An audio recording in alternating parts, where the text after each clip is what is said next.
31장 3항 한 목소리로 읽도록 합니다. 총회와 협의회는 신앙에 관한 논쟁들과 양심의 문제들을 결정하고 하나님께 드리는 공적 예배와 교회의 정치를 더 질서 있게 하기 위한 규칙과 지침을 확정하고 잘못된 교회 정치에 대하여 고소를 접수하고 그 고소들을 권위 있게 재판한다. 이 재판에서 발표한 법령이나 결정들은 그것이 하나님 말씀에 일치한다면 존경과 복종으로 받아야 하는데 그것들이 하나님 말씀에 일치하기 때문만이 아니라 그것들을 제정한 권세 때문에라도 말씀에서 명하신 하나님의 규례로서 존경과 복종으로 받아들여야 한다. 사항 사도시대부터 모든 총회와 협의회는 전체 회의나 개별 회의를 막론하고 과오를 범할 수 있고 실제 여러 번 오류를 범하였다. 그러므로 회의들은 신앙과 생활의 법칙으로 여겨져서는 안 되고 신앙과 생활의 도움으로 사용되어야 한다. 아멘. 웨스트민스터 신앙고백에서 가르치는 교회 정치에 대한 부분, 이제 31장 오늘 마지막으로 교회 정치를 소개합니다. 자, 우리 성경적 교회 정치는 장로 정치를 성경에서 가장 우선적으로 이렇게 소개하고 있다라고 계속 말씀을 드렸습니다. 그렇기 때문에 교회를 세워갈 때는 반드시 장로 정치 중심으로 교회를 세워가는 것이 우리 성도들에게 또 올바른 교회적 또 그러한 질서요, 또 그러한 교회 생활이라고 하는 것을 꼭 기억해 두셔야 됩니다. 또 그리고 그 장로 정치는 반드시 목사와 장로가 대표가 되어 그 모든 신적인 또 교회의 또 운영과 또 다스림의 통치권을 위임받는 그런 대표자들에 의한 정치. 대표자들이 함께하기 때문에 반드시 평등성, 교직 평등이라고 하는 그러한 회원들 간의 평등성을 아주 중요한 두 번째 원리로 고백합니다. 세 번째로는 개교회가 여럿이 모여서 함께 회의를 하게 되면 또 하나의 더 큰 회로서 노회, 상회라고 하는 또 이러한 더 높은 또 총회의 이런 형태로 회의가 구성이 되는 이런 단계적 상회 정치. 그래서 반드시 하회, 당회나 노회는 총회에 종속돼야 된다는 것. 총회가 교회법으로 결정하는 것을 법적으로 종속되어져서 복종해야 된다라고 하는 것. 또 총회는 권력을 군림하는 것이 아니라 반드시 하회, 당회나 노회가 찬성하고 결정해 준 것을 그거를 가지고 법령으로 결정할 수 있는 하회에 종속되어 있는 또 그러한 상호 단계별 종속적인 그러한 원리를 갖고 있다라고 말했습니다. 단계별 정치. 단계라고 하는 것은 그렇게 하회와 상회가 서로 상회로서 법적으로서 우리가 존중을 하고 또 상회가 아래의 하회를 바라볼 때는 군림하는 것이 아니라 반드시 그들의 의견을 찬성하고 그들의 의견을 수렴해서 법을 만드는 그러한 또 하회의 의견을 수의하는 그러한 수의 절차를 토대로 하는 이러한 또 상호 관계를 갖는다. 그리고는 거기서 이제 최종적으로 만들어진 교회법은 반드시 모든 회를 명령으로서 법으로서 다스리고 구성할 수 있는 그러한 법적 질서 체제다라고 말씀을 드렸습니다. 그래서 반드시 법에 의한 통치, 질서에 의한 통치, 권위를 존중하는 그 권위는 목사나 장로를 존경하기 위함이 아니라 바로 그러한 제도를 통해서 하나님이 그 교회의 머리가 되시고 그 교회를 통치하신다라는 것이. 그래서 그러한 제도와 그러한 질서를 세우신 하나님을 존경하는 것이. 그래서 하나님의 권위를 존경하는 것을 배우게 되는 겁니다. 그래서 권위를 존경하는 것. 또 그러한 하나님의 권위에 복종하는 그런 훈련들을 우리가 이 장로 정치를 통해서 잘 배울 수 있다라고 말씀을 드렸습니다. 이러한 장로 정치는 실제적으로 여러분의 가정을 살리고 또 국가와 사회를 건강하게 만드는 하나님이 주신 보물이요 질서체계라는 걸 명심하셔야 됩니다. 실제로 1인 독재적인 그런 1인이 군림하는 1인 정치체제는 가정이나 국가나 심각한 폐단들이 벌어집니다.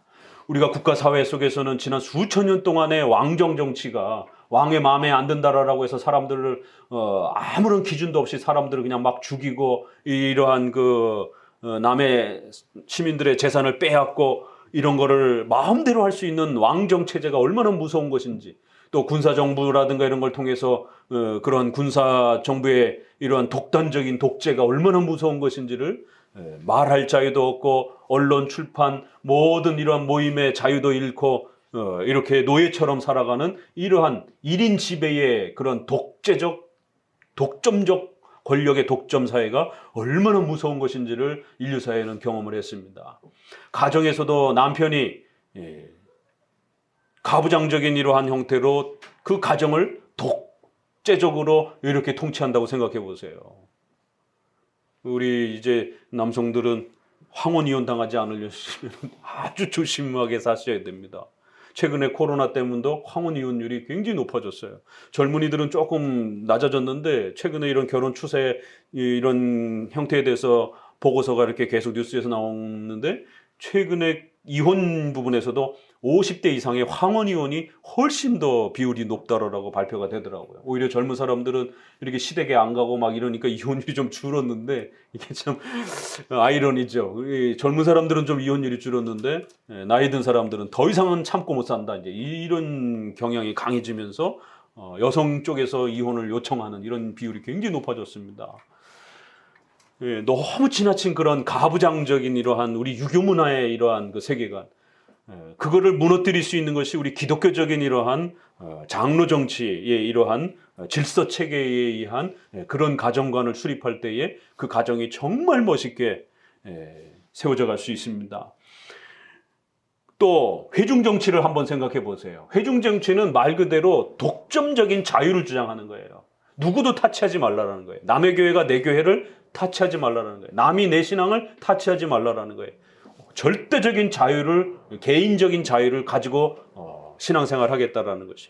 말은 굉장히 멋있는데 인간이기 때문에 함께 모여야 되고 함께 질서가 필요해야 되고, 인간이기 때문에 남녀가 사랑해서 모인 그런 가정에서조차도 일정한 질서가 필요한데 하물며 생판 모르는 남들끼리 모여가지고 하나의 이러한 신앙 공동체를 형성하는데 독점적인 자유만 주장한다? 이게 불가능한 겁니다, 사실은. 그래서 회중 정치는 결론은 1인 정치가 돼요. 실제적으로. 아무리 개인의 자유를 보장한다 이러면서 출발을 했지만 그건 말뿐이에요. 인간의 본성상, 질서를 필요로 하는 인간의 본성상 실제로 현장에 들어가게 되면 그 강력한 어떠한 그 권한을 행사하는 한 사람에 의해서 그 교회는 독점되게 돼 있습니다. 목회자가 그 권력을 휘둘게 되면 그 목회자가 독단적으로 모든 권력이 집중되는 거고, 외부의 그 어떤 동료 교회들도 그 교회를 타치할 수 없습니다. 그러면 그 교회 목사님이 이단적 설교를 하는지 그거 어떻게 알겠습니까? 아무도 타치 못해요.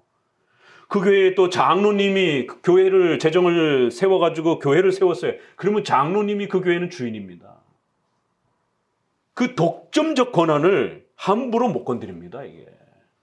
그러니까 실제로 회중파교회는 말뿐의 회중파교회지 다수결의 회중파의 원리지, 민주주의로 합시다, 다수결로 합시다 라고 말은 굉장히 멋있지만 실제적으로 안으로 들어가 보면 벌써 그 권력을 휘두르는, 영향을 끼치는 한두 사람이 있단 말이에요. 그래서 다수결로 손들기 전에 벌써 안에서 335 김지사 이번에 손들지 마, 뭐 이런 식의 결국 인맥과 친맥을 동원해서 벌써 손 들고 안 들고를 다 결정하고 다수결을 하는 거예요. 무슨 의미가 있겠습니까? 더더욱이나 우리나라처럼 유교 사회의 이런 가족 중심의 문화가 굉장히 강한 이런 나라에서는 훨씬 더 회중파 정치는 이렇게 집단 체제의 어떤 특정한 그러한 학연지연 혈연에 묶여가지고 그 한두 사람이 또 한두 집단이 한두 그러한 권력을 가진 사람이 독점하게 되는 형태가 현실입니다. 이게 가정으로 들어가 보세요. 아이들이 나에게 독점적 자유를 달라, 부모가 나를 타치하지 말아라. 어떤 일이 벌어지겠어요? 생각해 보세요. 어려서부터 자유만 부르짖는 이러한 세계관을 계속 배웠다고 생각해 보세요. 교회 올 때마다 목사님이 설교를 하는데 여러분은 자유입니다. 그 누구도 법적으로 이러한 교회의 질서와 이런 부분에서 여러분을 건들 수 없습니다. 우리 교회는 우리 교회만이 고유한 그런 권한을 가지고 살아갑니다. 우리의 신앙은 자유입니다. 이러면서 항상 양심의 자유만 외친다고 생각해 보세요. 법과 제도와 복종과 순종과 질서를 함께 가르치면서 자유, 신앙의 양심의 자유, 웨스트민스터 20장, 30장, 31장, 법, 제도, 복종, 순종, 칠익, 균형을 이루는 것이에요. 교회 와가지고 계속 자유만 설교를 듣게 되면 아이들이 성장하면서 집에서 아버지가 뭐라 그러면 아버지의 그 권면과 훈육은 내 양심의 자유를 억압한다라고. 대부분 그렇게 됩니다. 아이들이 어려서야 뭐 잘 모르지만 벌써 이제 중고등학교 올라가기 시작하게 되면 양심의 자유를 부모를 향해 외친단 말이에요. 집안 꼴이 안 됩니다. 거친 말로. 집안 엉망됩니다. 회중파 신앙으로 교회를 가정을 꾸려가고 가정을 만들어가게 되면 가정 엉망됩니다. 저마다 각자 다 자유를 부르짖고 다녀요. 아내는 또 남편에게 대해서 남편의 그런 권위를 나는 남편의 그런 의견을 나는 인정할 수 없다. 내 의견도 당연히 중요하지. 왜 당신 의견만 맨날 주장하고 강조하느냐. 나도 내 의견으로서 내가 얼마든지 내 자유의사로서 행하겠다. 라라라고 하면 부부지간에도 일치가 안 되는 거예요. 그러면 누구 의견을 따를 겁니까? 그러면. 실제로 회중파 원리는 가정을 붕괴뜨리는 무서운 그러한 독소적 조항들이 있는 것이에요. 질서 체계 개념을 이해를 못하기 때문에, 질서라는 개념이 없기 때문에, 권위라는 개념이 없기 때문에, 법이라는 개념이 없기 때문에, 복종이라고 하는 권위에 복종한다라고 하는 이러한 것이 불편하기 때문에, 또 아랫사람의 의견을 청취한다라고 하는 또 이런 부분이 없기 때문에 실제로 장로 정치가 그래서 멋있는 겁니다. 그래서 반드시 우리 성도들은, 특별히 우리 남자들은 장로 정치를 잘 배워내셔야 돼요. 그래서 아랫사람의 의견을 들을 수 있는 한국 남자들이 여성의 아내의 말을 잘 못 듣습니다. 한국 남자들이 제일 못하는 게 백화점 가가지고 같이 쇼핑 못하는 거. 또 그 다음에 아내의 말을 30분 이상 못 듣는 거. 이 한국 남자들이 유교 문화에서 자랐기 때문에 이 경청하는 훈련이 굉장히 부족합니다. 그러니까 공감 능력이 부족하다라는 거예요. 오죽하면 경상도 분 계시면 용서하세요. 경상도 문화라 그러잖아요. 퇴근해가지고 아는 밥은 자자 세 마디 하더라고. 그만큼 말 안 한다라는 거예요. 한국의 그 양반 말 많이 하는 건 쌍놈이라라고 하는 이런 인식이 강해서 어디 밥상머리 앞에서 떠드냐라고 이런 대화하고 의견을 조율하고 의견을 들어주고 이런 문화가 아니에요. 우리 유교 문화는 가부장적인 이런 명령 문화지. 그래서 장로 정치가 멋있다라는 거예요. 상회는 하회의 찬성과 의견을 귀를 기울이는 겁니다. 그리고 그 권위를 가지고 또 법으로서 집행을 하고, 하회는 또 상회의 법을 권위로서 복종하고 존중해 주는 것이에요. 그래서 이것이 상호 잘 유지가 되었을 때, 또 할아버지가 되었을 때 손자 손녀들이 또 그런 걸 배우는 겁니다. 손자 손녀들이 아버지가 할아버지한테 막대하네? 그냥 막 의견을 막 그냥 무시하네? 그냥 막 의견을 막 깔아뭉개네? 나도 저렇게 해야 되는구나. 자유란 저런 거구나. 이렇게 배워가는 거예요. 이게 다 배워가는 겁니다. 이게 몸의 삶 속에서. 아이들이 어려서부터 3대가 구성이 되면서 손자, 손녀들이 우리 아버지, 엄마가 할아버지, 할머니한테 저렇게 하는구나. 의견이 다른데도 저렇게 또 복종해 드리는구나. 저렇게 의견을 또 양보하는구나. 또 할아버지 할머니는 자기 마음 내키는 대로 막 이랬다 저랬다 하는 게 아니라 가정의 일정한 그 규율과 질서를 따라서 안 되는 건 안 되는 거고 되는 건 되는 거고 이렇게 항상 하나의 기준을 따라 일정하게 이렇게 다스리시는구나.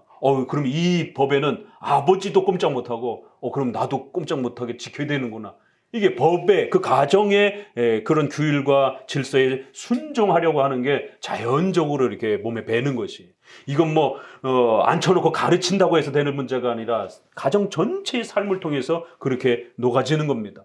이런 것처럼 우리 장로 정치 질서 안에서도 성도들이 목사님을 존경하고 또 목사님은 항상 성도들의 의견과 또 그 내용들을 경청하고 또 그래서 우리가 함께 교회법으로 정하면 한마음 교회법도 있는 거고 또 이 교회법은 반드시 노회와 총회라고 하는 더 모법에 해당이 되는 또 이러한 또 상회의 법에 어긋나지 않도록 항상 목회자 마음대로 하는 게 아니라 이 법에 맞춰서 또 그렇게 진행을 하고 이러한 부분들이 서로 잘 조화를 이룰 때 교회가 분열과 싸움과 다툼과 오해를 극복을 하면서 정말 멋있는 그런 신앙 공동체로 한평생 이렇게 서로가 떠돌이 신앙자가 되지 아니하고 이렇게 굳건한 교회로서 대를 이어갈 수 있는 교회가 되는 겁니다. 거꾸로 생각해 보세요. 목회자도 조금만 청빙자리 좋은 데 있다라면은 그냥 휙 가고 그러면 벌써 몇 번 서너 번 그런 거 경험하면요. 성도들이 어떤 목사님이 새로 와도요. 그 목사님한테 마음도 안 줍니다. 왜 뭐 조금 있다가 또 뭐 한 6개월 있다가 또 더 청빙 괜찮은 데 있으면 또 훅 가실 텐데 뭐. 이게 왜냐면 이 교회 형편은 미자립이고 연약하니까 더 좋은 데로 또 가시겠지. 앞선 목회자들도 다 그랬으니까. 목회자가 교회에 목숨 걸지 않는 것이에요. 자신의 그런 연봉에 따라서 사사기에 그런 단지파에 그렇게 한 집안의 제사장으로 세워줄 테니까 A 지파한테 있어라 그러니까 오케이 했다가 또 나중에 단지파가 그러면 너가 한 지파의 제사장이 되라 우리 따라갈래 이 집안에 있을래 했더니 너네 따라갈게 연봉 많이 준다고 하니까 또 쪼르르 또 따라가잖아요. 이런 일들이 벌어지는 겁니다. 그래서 목회자도 하나님 앞에 부르심 아래서 교회법과 질서 아래에서 노회와 총회법 아래서 특별히 목회자의 임직의 이러한 이동은 또 목사의 청빙과 목사의 또 안수와 이런 부분들은 반드시 노회의 허락을 받지 않으면 함부로 움직일 수가 없습니다.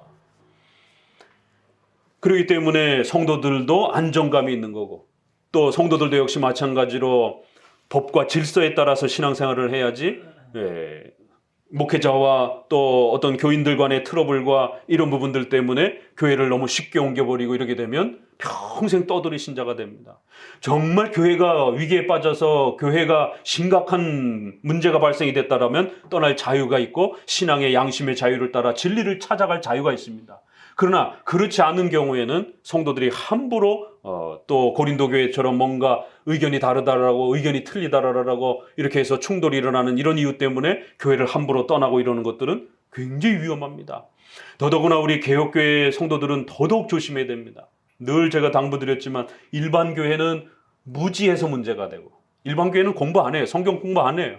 성경 설교도 관심 없어요. 그저 성도들끼리 모여서 그냥 이렇게 학연, 지연, 혈연과 같은 그런 하나의 인맥을 형성하는 게 좋은 거예요. 그래서 교회에서 뭘 가르치든 상관없어요. 야, 어떻게 저렇게 설교하는데 저런 이단적인 설교를 하는데 성도들이 남아있지? 그래도 남아있는 게 한국교회예요.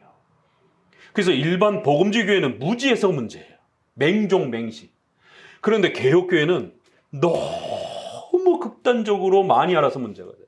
잘못된 걸 많이 하는 거죠. 올바른 걸 많이 하는 거는 좋은 건데 자기의 생각과 자기 욕망대로 이 지식을 쌓아가지고 결국 나중에는 목사님하고도 트러블이 생기고 목사님의 가르침도 틀리다라고 반박하면서 또다시 더 좋은 가르침을 찾아 떠나는 거예요. 그래서 개혁교회 성도들은 교회의 정착률이 굉장히 약합니다. 일반교회 성도들은 한번 교회를 가면 웬만해서는 교회를 잘 안 떠나요. 그래서 한 3년 내지 5년 정도는 어찌됐든 있습니다. 근데 개혁교회 성도들은 6개월도 있지 않습니다. 뭐가 안 맞으면. 9개가 맞아도 1개가 틀리면 떠나는 게 개혁교회의 성도들입니다. 일반 복음주의 교회들은 9개가 틀려도 1개가 맞으면 그냥 있어요. 이러한 교회론 부분에 약점이 있어요. 이 교회론 부분에 가장 강점을 갖는 게 우리 장로교회 질서인데 이 장로교회를 잘못 배워가지고 독립파, 회중파식으로 교회론을 배워가지고 결국 자기의 개인의 신앙의 자유만 가장 중요하다 생각해서 목사님하고 성경 해석이 좀 트러블이 생기고 성도들하고 좀 트러블이 생기고 이러면 더 좋은 개혁교회를 찾아갑니다. 더 좋은 개혁교회를 찾아갑니다. 그래서 수도 없이 떠돌아다니는 교회에 정착을 하지 못하는 반 이상이 같아도 결국 또 성경을 해석하다 보면 개혁교회는 성경 해석을 많이 하기 때문에 성경 해석이 조금 더 틀리면 또 떠납니다. 그러면 그 떠나간 교회에 새로 찾은 교회는 또 다 맞을까요? 그렇지 않단 말이에요. 몇 가지는 맞지만 또 다른 부분이 또 발생이 돼요. 그러면 또 떠나게 됩니다. 그래서 개혁교회 성도들은 정말 조심하셔야 됩니다. 인터넷을 통해서 제 강의를 듣는 다른 성도들도 마찬가지. 이거는 제가 개혁교회 신학자요 목회자로서 30년을 해보고 나서 이 말씀을 드리는 겁니다. 이제 뭐 10년 해봤다라면 제 의견이 틀릴 수도 있어요. 그러나 저도 30년 가까이 개혁교회 목회를 해보면서 특별히 교회론 부분에서 우리 개혁교회 성도들의 이 교회론이 상당히 약하다라고 하는 것. 개혁교회 교회론은 튼튼해요. 그런데 그걸 배우는 성도들이 아직 한국교회에서 이 교회론 부분이 회중파 형태로 독립파 형태로 소개를 받아서 존 오웬이라든가 굿인이라든가 조나단 에드워드, 로이드 존스 이런 분들의 회중파의 독립파 회중파 교회론을 배워놔가지고 교회를 떠나는 걸 굉장히 자유롭게 생각합니다. 장로교인들은 교회를 떠나는 걸 굉장히 어렵게 생각해요. 그런데 회중파식으로 교회론을 개혁 신앙을 접해놔가지고 몸만 조금 안 맞으면 얼마든지 떠날 수 있다라고 그걸 죄라고 생각하지 않습니다. 그걸 하나님의 무서운 징계를 받을 수 있다라고 생각 안 해요. 왜요? 회중파는 독점적 자유를만을 강조하기 때문에 이게 차이가 나요. 그래서 제가 목회하는 가운데도 최근에 20년 가까이를 넘게 떠돌아다닌 성도도 봤어요. 처음 개척할 때 당시에 뭐가 안 맞네 그러면서 우리 김 집사님 오시기 전에 왔던 성도예요. 근데 최근에 개혁교회 성도들은 갈 데가 없거든요. 개혁교회 밖에 갈 데가 없어요. 그럼 수도권에서 개혁신앙을 하는 개혁교회 목회자들은 빤합니다. 그럼 어디를 거쳐갔는지 다 얘기가 들어와요. 이번엔 올해는 저기 갔구나. 올해는 또 저기 갔구나. 올해는 또 저기 갔구나. 내년 또 어디 갈까? 또 최근에 떠난 성도도 한 3, 4년 됐는데 벌써 교회를 10군데도 더 돌아다녔어요. 여기 오기 전에도 본인들 입으로 10대 군데 돌아다니고 왔다라고 했는데 또 뭐가 안 맞아서 결국 저희 교회를 떠나고 난 다음에 또 10교회 가까운 데를 돌아다니고 있는 또 그런 모습을 보게 됩니다. 3, 4년밖에 안 됐는데.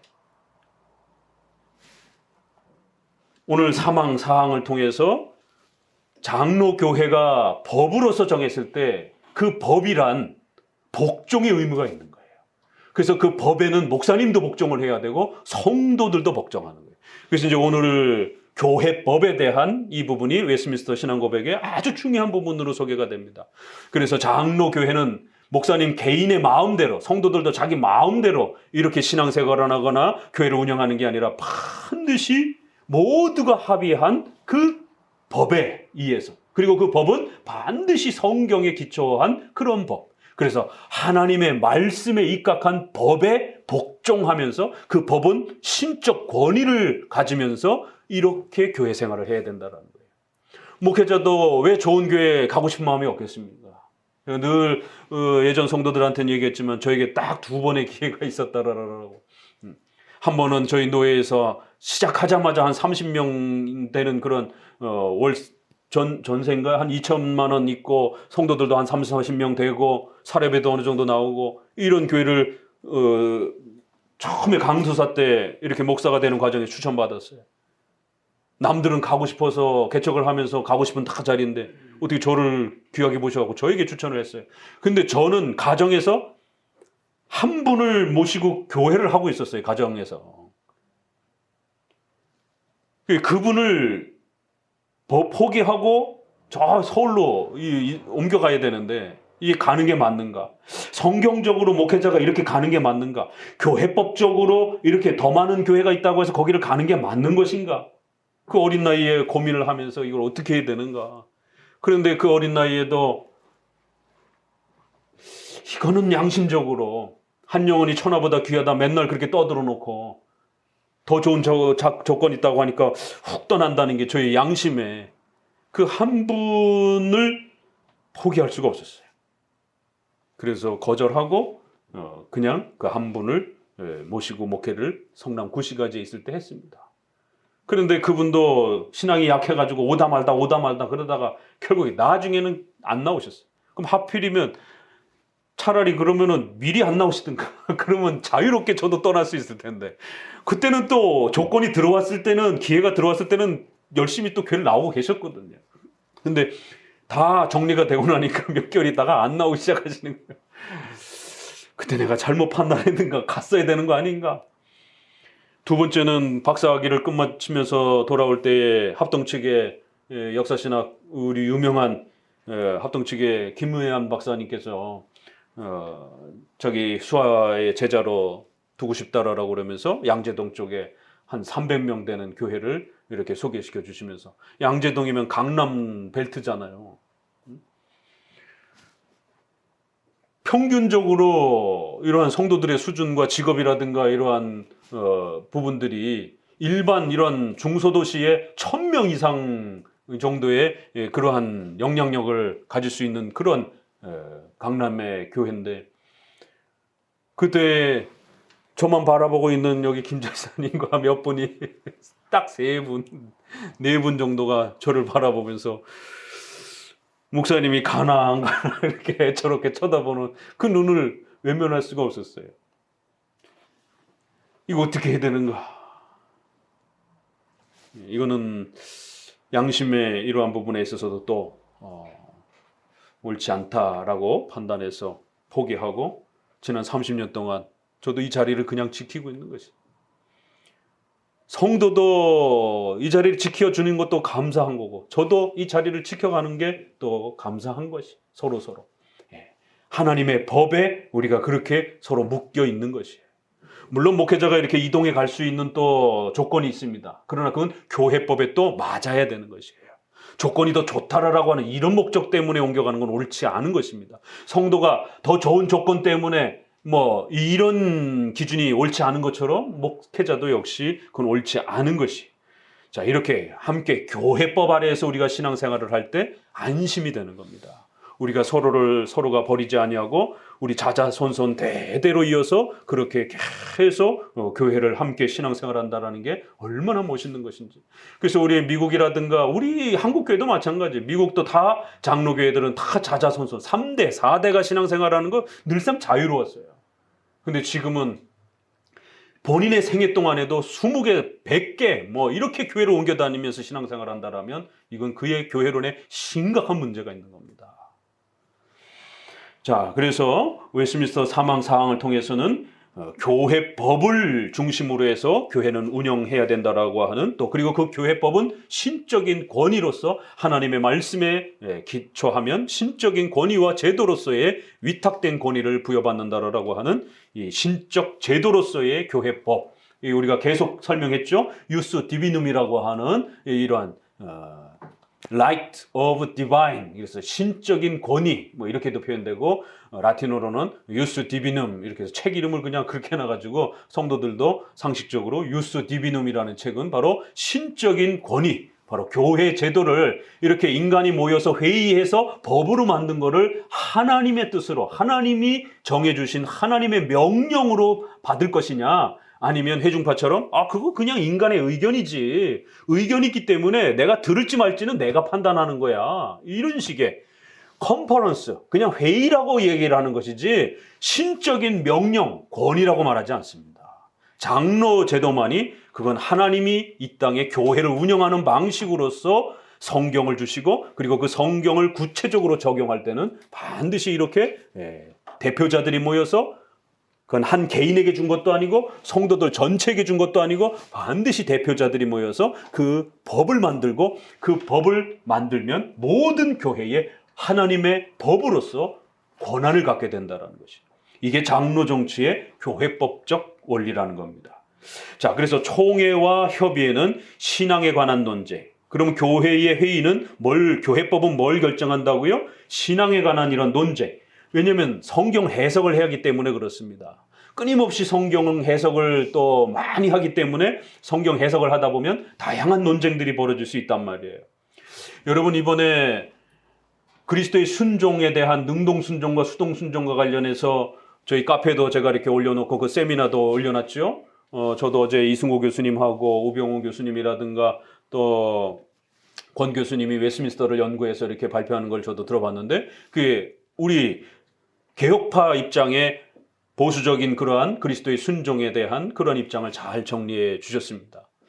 그런데 놀라운 건 그 상대편에 누가 있느냐면 서철원 박사님이 계시단 말이에요. 그리스도의 순종의 능동순종을 비판하면서 그 능동순종을 고백하는 그 능동순종의 이러한 그리스도의 오늘 우리가 복음서에서도 보았던 것처럼 예수 그리스도께서 희생받으시고 또 고난받으시면서 그 모든 율법의 요구들을 그리스도께서 순종을 통하여 하나님 앞에 의를 얻어주시는 거예요.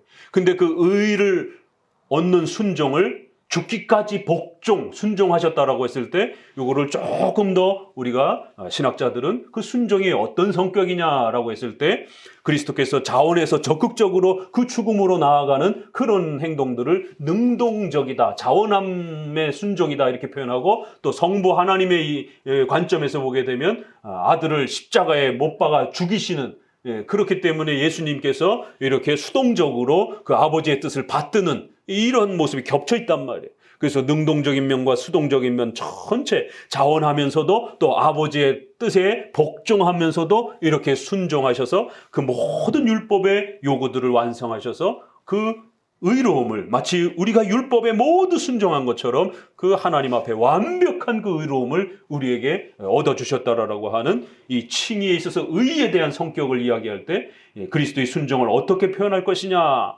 그래서 웨스민스터도 완전한 순종 이렇게 표현되어 있습니다. 그리고 공의의 만족 이런 표현들이 있단 말이에요.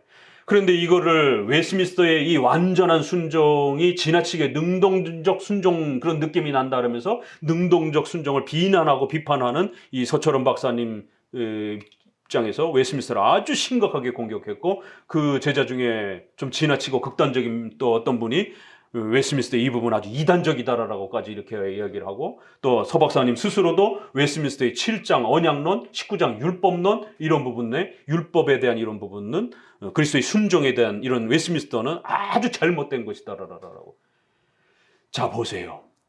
신학자나 목회자나 성도나 공적인 신앙 고백에 자신의 성경 해석을 토대를 두지 않으면 어떤 일이 벌어지는가? 그리고 그 서 박사님의 해석은 맞다라는 보장이 어디 있어요? 그건 그분의 주장이죠. 그럼 그 개인이 히브리어 헬라어를 열심히 연구해서 나는 그리스도의 순종을 수동적인 것만 난 인정하겠다. 웨스민스터의 이러한 율법의 표현과 율법의 이러한 율법을 순종하셔서 의를 얻어주셔서 그 의를 우리에게 주셨다. 이런 표현은 난 못 인정하겠다. 그저 그냥 복음이란 칭이란 그냥 우리의 죄만 없어지는 것이다. 죄값만 치른 것이다. 칭의는 죄를 없애주는 거예요. 형벌을 없애주는 거예요. 그러면서 한편으로는 율법의 언약이었던 그 행위 언약의 율법의 요구들을 예수님이 온전히 순종하셔서 율법 아래에 나셔서 율법에 복종하셔서 웨스민스터는 이렇게 표현되어 있는 겁니다. 그래서 온전히 하나님 앞에 의롭다라고 그렇게 공의의 만족을 하나님 앞에 드리셔서 그 의로움을 우리에게 거저 주신다라는 거예요. 죄만 형벌만 없애주는 게 아니라는 겁니다. 죄만 없애놓고 나면 우리가 여전히 율법에 순종을 해야 되는 그 의무는 여전히 남아있게 되는 거예요. 그런데 이걸 어떻게 설명하느냐의 차이 때문에 결국 총신대의 조직신학을 가르치셨던 서 박사님이 왜 어떤 이유 때문에 그런지 모르겠지만 자기 나름대로는 히브리 헬라도 잘 하시는 분이십니다. 자유주의 신학을 엄청나게 막아냈던 그런 분이에요. 그런데 최근에 와서 자꾸 이 부분을 율법에 대한 부분을 비판하시면서 웨스민스터까지 비판하면서 결국 벌콥, 바빙크, 칼빈까지 비판하면서 이들의 율법과는 상당히 문제가 있다. 그러면 우리는 누구의 율법관의 도움을 받아야 됩니까? 오늘 이러한 신앙의 고백과 선조들의 이러한 신앙의 해석의 회의는 도움이다 이렇게 얘기를 하잖아요. 절대 기준은 아니에요. 당연히 절대 기준은 성경이죠. 그렇지만 이 성경을 해석을 해야 됩니다. 그러나 여러 사람들이 해석을 하잖아요. 그러면 누구의 해석이 맞냔 말이에요. 이런 오리무중에 빠집니다. 이게 각자마다 다 자기 해석이 옳다고 그러면 누구의 해석을 따라서 목회자는 훈련을 받아야 되고 성도들은 우리 목사님이 얘기할 때는 이게 맞는다고 그러는데 아니 강사를 초빙해가지고 강의를 새롭게 듣는데 오신 목사님은 틀리다 이렇게 얘기를 해버리게 되면 성도들 입장에서 난감해집니다. 그래서 예전에 부흥회 할 때 부흥회 한번 잘못하고 나면 교회가 두 쪽이 나고 막 그랬어요. 왜요? 담임 목사님은 A가 옳다라고 그랬는데 부흥 강사로 오신 분이 A는 틀렸고 B가 맞다라고 이렇게 은사라든가 방언이라든가 뭐 이런 부분에 대해서. 그러니까 목사님은 여하튼 그거 틀렸다 그랬는데 갑자기 부흥사가 와가지고 이런 게 은혜다 이러면서 그러니까 성도들이 혼란이 와버리는 거예요. 목사님은 그거 죄라고 그랬는데 근데 부흥사는 그게 은혜라고 그러는 거예요. 그럼 도대체 뭐가 맞는 거예요? 그럼 이제 부흥사파가 생기고 담임 목사님 파가 생기고 이러면서 교회가 분열이 되는 거예요. 왜요? 목사님들의 성경 해석관이 통일성이 없기 때문에 자기 마음대로 회중파지게 자기 혼자만 해석하는 것이에요. 동료들과 해석을 공유하지 않는 것이에요. 해석의 법의 기준에 서로 묶이지 않는 거예요. 자기 멋대로 해석하는 것이에요. 바로 이런 부분 때문에 신앙 논쟁이 벌어지는 겁니다. 최근의 논쟁도 세상에 이렇게 총신대 조직신학 교수였던 서철원 박사님이 이 순종 부분에 대해서 웨스트민스터와 다른 그러한 해석을 내놓으면서 엄청난 지금 분란이 일어났고 결국 그것이 시비가 돼가지고 합신에 있는 이걸 웨스트민스터를 존중하고 이걸 그대로 가르치려고 하는 합신의 이승구 교수님이라든가 김병우 교수님이라든가 이거 다 기라성 같은 합신의 조직신학 교수님들인데 이분들하고 충돌이 벌어졌어요. 그러면 누구 말이 맞습니까? 후배 목회자들 입장에서 또 더 나아가 성도들 입장에서는 예수 그리스도의 복음이라고 하는 의의 문제와 관련해서 그리스도의 순종이라고 하는 이 아주 중요한 이 복음의 핵심과 관련해서 누구 말이 맞냔 말이에요. 한쪽에서는 웨스트민스터 틀렸다고 그러고 한쪽에서는 저도 비롯해서 한쪽에서는 또 이 웨스트민스터의 표현이 가장 잘 표현된 거다라고 이 표현대로 성도들에게 설교해야 된다라고 여기서 벗어나게 성경을 해석하고 의를 순종을 가르치게 되면 굉장히 위험하다라고. 왜요? 최근에 세간점 아파 페더럴 비전 이런 사람들이 그리스도의 능동적 순종을 아주 굉장히 공격적으로 공격하면서 웨스트민스터의 율법의 부분이 굉장히 율법주의다라고 공격하면서 우리는 오직 복음만 강조해야 된다라고. 율법을 배격하고 복음만 강조하는. 우리는 어떻게 들었어요? 율법과 복음은 서로 상호 조화를 이루는 것이에요. 대립관계가 아닙니다. 그런데 최근에 복음주의파예요. 이런 사람들을. 율법을 아주 악한 것으로 취급하고 복음만 강조를 하는.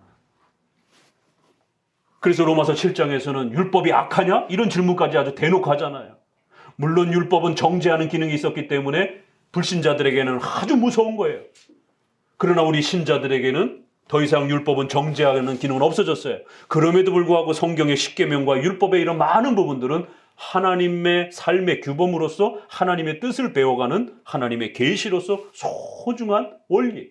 복음은 은혜는 예수 그리스도를 믿는 방법을 가르쳐주는 거고 율법은 믿는 자들이 어떻게 살아가는지들을 가르치는 기준을 역할을 해주는 거예요. 그래서 조화를 이루는 겁니다. 서로. 복음을 무시하게 되면 율법으로 구원받는다라고 하는 행위구원, 공로사상과 같은 로마 카톨릭 사상이 되는 거예요.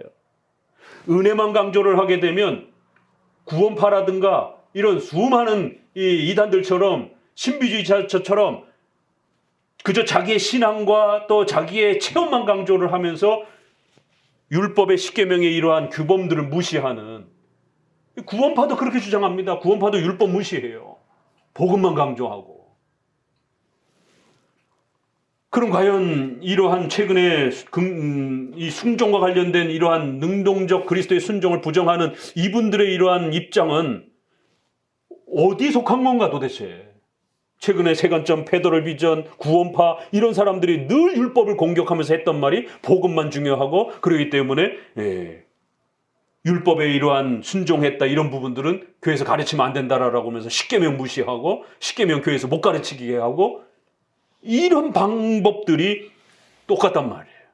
그래서 지금 한국교회가 화들짝 놀라가지고 아니 조직신학 교수였던 그것도 총신대 조직신학 교수였던 분이 왜 이렇게 말을 할까? 도대체 그러면 이분의 말은 어떤 의도가 있는 것인가? 이래서 지금 신학교 두 군데가 지금 논쟁이 붙어가지고 총신과 합신의 이러한 그 신학 논쟁이 지금 벌어지고 있습니다. 한쪽은 웨스트민스터 틀렸다라고, 이 부분 틀렸다라고, 다는 아니었지라도 웨스트민스터의 율법관과 예수님의 순종에 대한 부분 틀렸다라고 비판을 하는 것이. 그러나 또 많은 기존의 저와 같은 보수주의자들은 웨스트민스터는 지난 400년 동안 검증이 된 거기 때문에 더 이상 검증할 만한 게 없어요. 이걸 우리가 받아들이고 수용하는 것만도 지금 벅찹니다. 문제가 된 게 있었으면 벌써 걸러냈죠. 지난번 국가가 한 부분, 국가가 소집할 수 있다, 총회를. 이런 부분 벌써 다 이렇게 정리됐단 말이에요.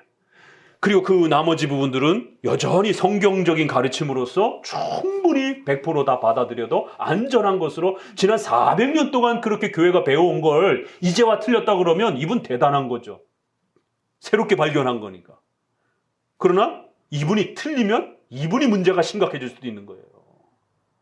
웨스트민스터를 거부하는 죄에 해당이 되는 거죠. 웨스트민스터에 서약을 해놓고 웨스트민스터 틀렸다 이래버리면 어떡하냐라는 거예요. 이게. 좀 더 연구해보자 뭐 이런 것도 아니고 틀렸다 이렇게 바로 판정을 내버리면 그럼 본인의 판정이 맞다라는 걸 뭘로 검증을 할 거냔 말이에요. 신학자가 뭔가 해석을 내놨을 때는 그걸 설득을 해야 돼요. 다른 동료 신학자들을.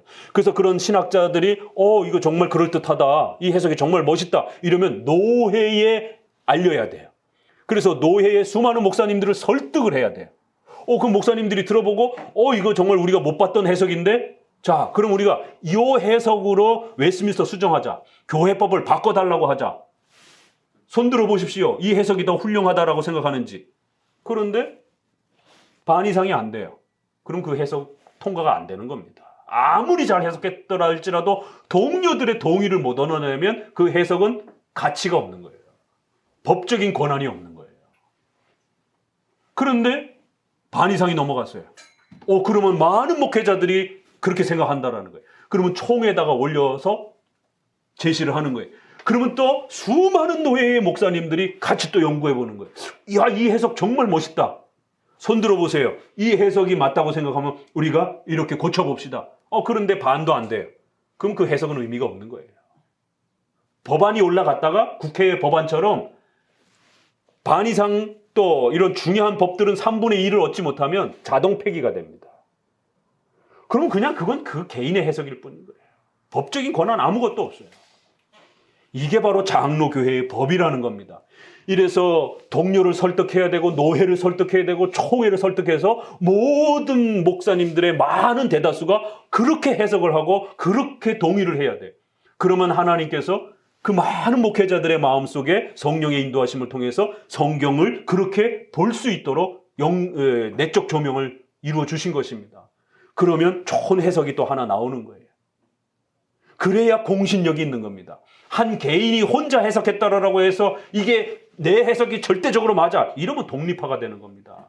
절대 권력을 행사를 하는 거예요. 자기 해석 맞다라고 그러면서 그 해석으로 막 다 후배의 목사들을 다 깔아뭉개버리는 교황적, 감독 정치적 해석하고 뭐가 다릅니까? 이렇게 웨스트민스터 신앙 고백을 존중하고 교회법을 존중한다라고 하는 게 성도들의 이러한 혼란과 분란을 교회의 충돌을 막아줄 수 있는 소중한 장치란 말이에요. 이번에 아주 심각한 일이 벌어졌고 양쪽에다 서로 고발을 해가지고 이 이단적인 성향의 해석을 한다. 이거 상당히 보수 개혁주의 해석하고 다르다. 이렇게 해갖고 양쪽이 다 고소를 서로 해놔가지고 서로 그걸 심사를 하면서 지금 신학계에서까지 이걸 우리가 한번 다뤄야 되겠다. 너무 시끄러우니까. 그래서 웨스트민스터의 이 율법관과 순종관을 어떻게 우리가 해석해야 될 건가. 이제 엊그제 이승우 교수님을 중심으로 한 그 그룹에서는 전통적인 웨스트민스터 해석이 맞다라고 다시 또 결론을 내린 거예요. 이거 합신에서도 또 책으로 나올 겁니다. 합신 이미 입장이 나왔어요. 전통적인 우리가 웨스트민스터에 서약한 대로 이 율법관과 그리스도의 이 순종관은 올바른 표현이다라고 더 이상 손댈 게 없다라고 성명서를 발표했습니다. 그 책으로도 또 나온다고 그러더라고. 이제 총신대가 답할 차례예요. 아무리 서 박사님이 훌륭한 분이라 할지라도 신학자도 실수를 할 수 있기 때문에 그분 한 개인의 해석이 그러면 총신대 수많은 신학자들에게 동의를 얻어냈는가? 이게 문제란 말이에요. 총신대조차도 동의를 얻어내지 못하면 이건 그냥 개인의 해석인 거예요. 그럼 우리 성도들이, 우리 후배 목회자들이 누구의 해석을 따라야 돼요? 한 개인의 해석을 함부로 따르면 큰일 납니다. 공적으로 공인되어 온 해석에 서 있어야 되는 거예요. 그래서 신학에 관한 논쟁들이 벌어지게 되면 장로 정치와 교회법이 이렇게 중요한 겁니다. 왜 그렇게 너무 세게 강하게 그러시는지 참 이게 고민입니다. 그냥 이렇게 한번 우리가 좀 더 연구해보자 이러셨으면 좋았을 텐데, 그걸 웨스트민스터의 율법관과 이 순종에 대한 이 부분이 문제가 있다라고 강하게 막 이렇게 너무 공격적으로 비판을 하다 보니까, 파면 파고 연구하면 연구할수록 그러면 도대체 이 서 박사님의 해석과 페더럴 비전과 세관점 학파의 율법관을 비난하는, 복음만 강조하는 이러한 세관점 학파, 최근에 김세형 박사 얼마나 문제가 됐습니까? 한국 교회를 서구로 아주 쑥대밭으로 만들어 놓으면서 이신칭의를 망가뜨렸던, 이런 해석하고 도대체 뭐가 다르냐라는 거예요. 왜? 큰 방향에 있어서는 다 율법관을 부정하고 복음만 강조를 하니까. 이래서 목회자는 더더욱, 일선 목회자들은 더더욱 신학에 관한 논쟁이 벌어질 때는 공적인 해석에 머물러 계셔야 돼요. 그래야 훨씬 안전합니다. 양심에 관한 문제들, 최근에 코로나와 관련해서 이런 양심의 문제들, 또 군대, 우리 한국에는 특별히 젊은 청년들이 군대 가야 되잖아요. 이거 양심의 문제, 이런 문제들이 발생이 되는 거예요. 성경에 군대 가라 말라 이런 게 직접적으로는 없잖아요. 이건 우리나라만이 지금 고민하고 있는 세계 유일의 분단 국가로서의 또 이러한 고민들. 그래서 신앙 양심과 관련된 것, 윤리와 관련된 양심의 문제, 이런 모든 성경에 문자적으로 나와 있지 않는 이런 문제들을 우리가 어떻게 결정할 것인가? 이건 목사님 혼자 결정할 수도 없고 성도 혼자 결정할 수도 없고, 이건 반드시 전문가들이 연구하고, 또 장로님들 중에서도 변호사, 또 판사, 의사, 또 이런 모든 또 전문가들이 또 장로님으로 참여해서 이렇게 서로 충분하게 전문가들이 뭔가 의논하고 결론을 맺으면 안전하잖아요. 우리 일선 목회자보다 훨씬 성경을 히브리어 헬라어를 잘 읽어낼 줄 알고, 또 수많은 논문들을 영어나 또 라틴어라든가 이렇게 수많은 2000년사의 논문들을 이렇게 섭렵하고 이런 실력을 갖춘 신학자들이 들여다보고 이건 옳다, 이러면 얼마나 든든합니까? 그런데 그러한 신학자들이 이건 문제가 있습니다 이러면 그 모든 신학자들을 자기가 배격해야 됩니다. 훨씬 더 뛰어난 해석을 내놔야 돼요, 만약에 자기 주장을 하려면. 그러니까 훨씬 더 안전한 거예요. 또 일반 전문단체에서는 저도 변호사가 뭐라고 막 이야기하면 저도 모르는 영역이 대부분입니다. 왜요? 그 부분은 전문 분야이기 때문에. 용어도 헷갈려가지고 법률 전문 용어로 쓰다 보니까 몰라요. 의사가 또 뭐라고 그러면 제가 무슨 맹장을 고칠 수가 있겠습니까? 제가 무슨 어디 치료를 할 수가 있겠습니까, 목사님이? 그건 의사가 코로나와 관련해서 뭐라라고 바이러스 전문가들이 어떻게 예방을 해야 되고 이렇게 얘기를 해주면 권위가 있잖아요. 그게 문명이라는 거예요. 그 분야의 최고의 전문가들이 어떤 위험성을 살펴보고 이건 위험하다, 안 위험하다를 이야기해주면 일반 시민들은 그거를 잘 구별해서 선택하면 훨씬 안전한 겁니다. 우리가 산에 가서 독버섯인지 아닌지를 어떻게 압니까? 그 다 먹어봐야 그러면은 압니까? 그러면 버섯 전문가들이 있잖아요. 그럼 우리가 그거를 미리 목숨의 위험을 받을 수 있는 거를 다 조심할 수 있는 거란 말이에요. 이런 것처럼 장로님 중에 또 그러한 사회적 전문가들이 있으면 그런 분들이 이런 코로나와 또 이러한 여러 가지 사회적으로 해결해야 될 이러한 분야에 있어서 특수 분야에 어떤 문제가 있는지를 충분하게 이야기해 주면, 일단 전문가가 이야기하니까 과학적, 합리적, 이성적, 이러한 또 문명적 이런 부분들이 훨씬 안전성을 이룩한단 말이에요. 이거를 세상에 목회자가 무슨 바이러스가 어떻게 전염이 된다 이런 거를 일일이 다 이야기하면서 그러니까 백신 맞지 마세요, 이렇게 말하면 큰일 난단 말이에요. 목사님이 무슨 백신 전문가도 아니고, 지금 아스트라제네카하고 화이자하고 여러 가지가 얘기했지만 그건 목회자도 말하기 쉽지 않습니다. 제 분야가 아니기 때문에. 그 성도들 스스로 또 선택하고, 또 우리 많은 또 보건 전문가들이 선택하고 또 그 정보 아래에서 우리가 고민하면 되는 것이, 목회자가 함부로 어느 게 좋다 어느 게 나쁘다라고 함부로 말할 수 있는 문제도 아니고. 근데 세상에 인터넷에 들어가 보면 목회자들이 다 전문가가 됐어요. 성도들도 다 자기가 전문가가 됐어요. 개인주의의 이 팽배함의 이 위험성, 그래서 결국 성도들의 목숨까지 위협하게 되는, 그래서 양심의 문제들을 결정하고 하나님께 드리는 공적 예배와 또 교회 정치. 두 번째는 예배. 그래서 우리가 예배를 어떻게 드릴 건가, 어떤 순서에 맞춰서 할 것인가, 또 그 순서 중에 어떤 거는 어떤 식으로 진행할 것인가, 또 교회 정치, 직분과 이런 부분들은 누구를 세울 것인가, 이런 부분들은 성경에 명시적으로 딱 나와 있는 것도 있지만 안 나와 있는 것들도 있단 말이에요. 그래서 이런 것들을 질서 있게 규칙과 지침을 정해서 이렇게 정하는 것들. 또 그 다음에 트러블이 생겼을 때, 해석과 논쟁의 트러블이 생겼을 때에 또 윤리적인 어떤 그러한 심각한 죄가 발생이 됐을 때 고소를 접수할 수 있는 그러한 권위 있는 재판. 교회 안에서 분쟁이 일어났는데 그걸 아무도 중재해 주지 못해요. 그러면은 성도들이 그 억울함을 어디다 하소연하겠습니까? 세상 법정으로 가지고 가게 됩니다. 교회 안에서 오죽하면 우스갯소리로 가방거리를 없앤다는 시도까지 있었어요. 왜요? 다 같이 기도합시다 라고 하니까 도둑들이 와가지고 다 집어가는 거예요.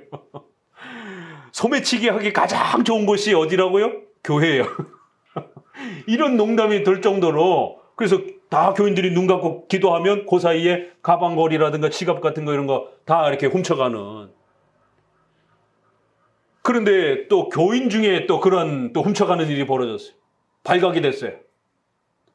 아, 교인끼리니까 용서해 줍시다. 이러고 덮으면 돼요? 또 작은 돈도 아니고 많이 큰 돈을 잃어버렸어요.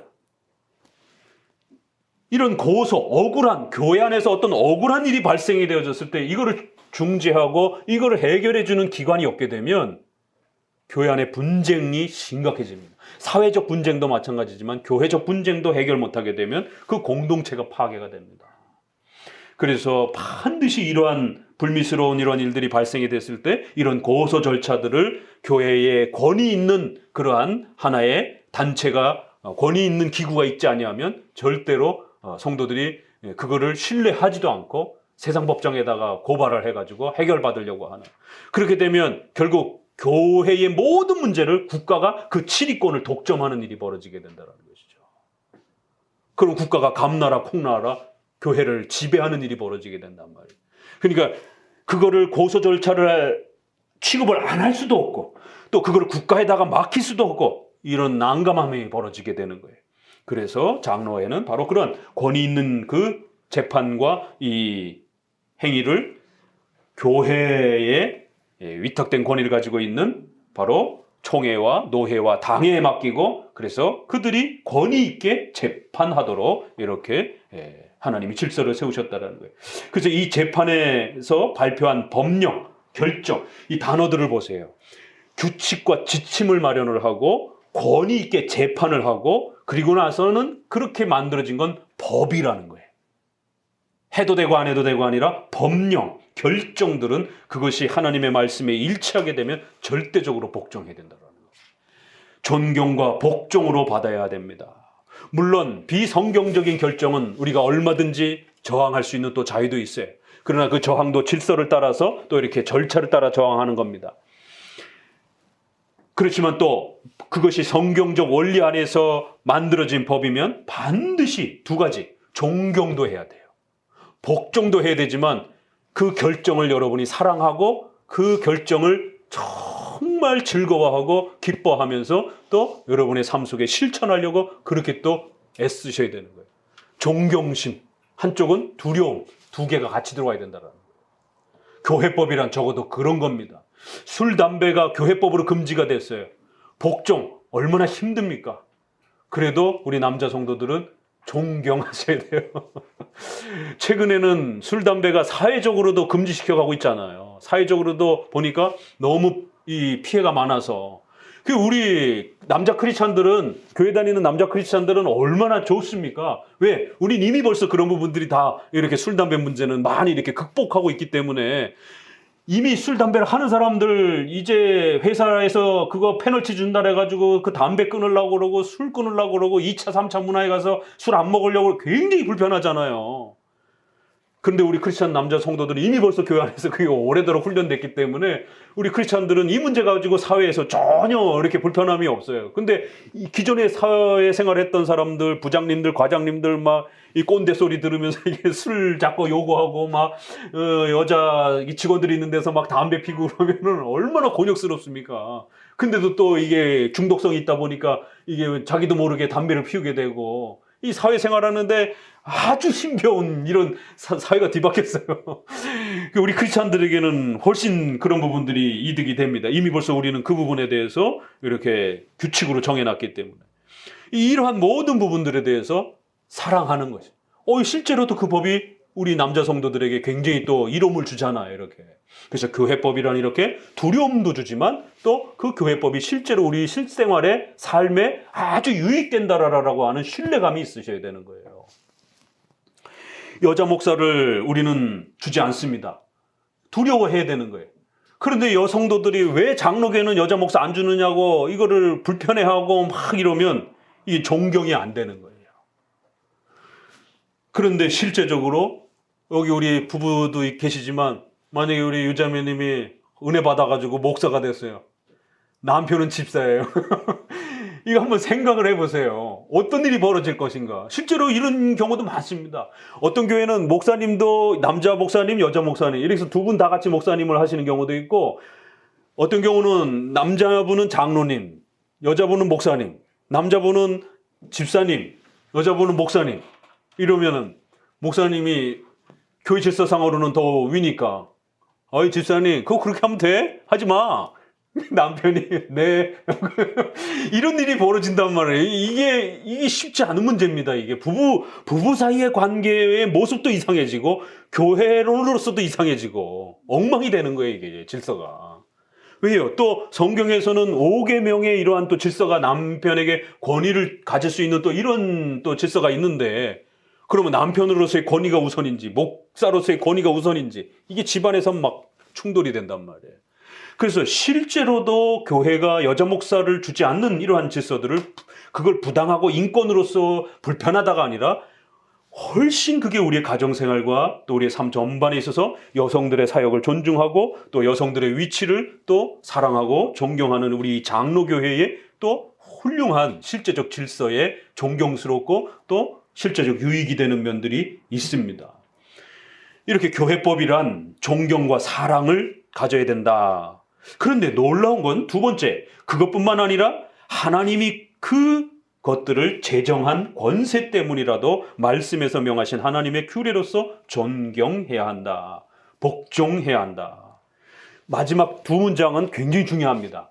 많은 분들이 교회법이란 당연히 하나님의 말씀에 기초해야 된다. 여기까지는 많이 알아요. 그런데 두 번째 문장, 제정한 권세 때문에.